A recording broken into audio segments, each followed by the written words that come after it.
எனக்கு ஒரு கல்றையே 40 வயசுலயே கட்டிட்டேன். இதே மாதிரி பார்த்துட்டு வந்து ஆமா பார்த்துட்டு வந்து இது மாதிரி சிலையெல்லாம் இல்ல, ஓரளவு சிலை மாதிரி வச்சு இதே மாதிரி ஆமா முதல்ல மார்பிள்ல கட்டியிருந்தேன். அது 25-30 வருஷம் கழிச்சு இடிஞ்சிருச்சு. அதுக்கப்புறம் வந்து இப்ப கிரைனைட்ல போட்டிருக்கேன். சினிமால இறந்துட்ட மாதிரி நடிச்சாவே திரும்ப சிரிக்க வச்சு போட்டோ எடுக்கிற ஒரு பழக்கம் இருக்கு. நீங்க உங்களுக்கான நான் வந்து இது யார்கிட்ட இருந்து கத்துக்கிட்டேன்னா KP விஸ்வநாதன் அவர் தான் தன்னுடைய கல்லறையை கட்டிட்டாரு. கல்லறை கட்டி 27 வருஷம் கழிச்சு இறந்தாரு. கல்லறை கட்டி ரொம்ப நாள் அதனால சீக்கிரம் அதனால வந்து தனக்கு எவன் கல்லறை கட்டுக்கிறானா அவன் 100 ஆண்டுகள் வாழுவான்னு சீன படப்பொழி ஒன்று உண்டு, சீனத்துல சொல்லுவாங்க. அது மாதிரி நான் அதை பத்தி கவலை பண்ணல. ஏன்னா எனக்கு மகளுக்கோ மகனுக்கோ எனக்கு கல்லறை செலவுக்கு என் கல்லறை எப்படி கட்ட வேண்டும் எப்படி இருக்கணும்னு அவங்களுக்கு எப்படி நான் சொல்லுவேன்.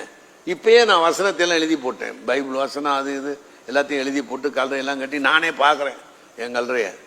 ஒரு ஹாலிவுட் நடிகை அப்படித்தான் ஒரு செத்து போய் திருப்பி அமெரிக்காவுக்கு வந்து 15-16 வயசுல செத்து போன தன்னுடைய முதல் பிறவியினுடைய கல்லறைக்கு போய் அவளை எரிச்சிருப்பாங்க. அந்த கல்லறையை எரிச்சு அந்த ஜாடியில சாம்பல் வச்சு சாம்பல் எடுத்துட்டு வந்துட்டான், தன்னுடைய முற்பிறவி சாம்பலை.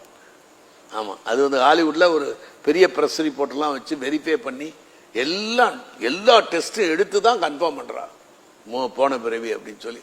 அந்த மாதிரி ஒரு வாய்ப்பு வந்து நடிகனுக்கு சாவை பார்க்குற வாய்ப்பு, எனக்கு கல்லறையை பார்க்குற வாய்ப்பு. அந்த மாதிரி நான் வேணும்னு வந்தா மார்ஸ் மாதிரி கட்டணும்னா என் மகன் கட்டுவானோ மகளுக்கு டைம் இருக்குமா தெரியாது. அதனால் நானே கட்டிக்கிட்டேன்.